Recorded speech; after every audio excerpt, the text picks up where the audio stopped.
Weber grill thermometer stopped working. We need to replace it. You can see it bouncing around. We look underneath here. You'll see. There's just a wing nut. Try to take that off.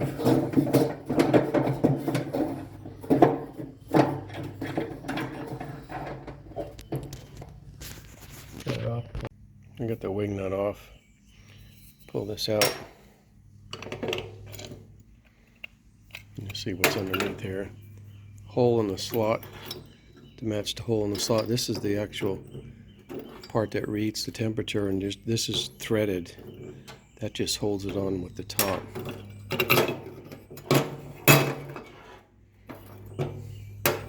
That's all there is to it. This is broken. So I looked online. You can get Weber brand thermometer. They're $30–40 ish, like $29 or something.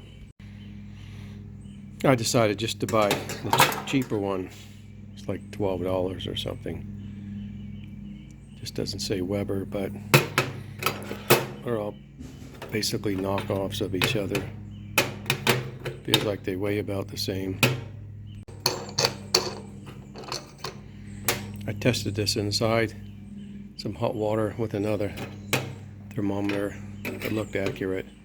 That tab's just going to go in one of these tabs back into the tab in the top of the grill. And there you go. New thermometer.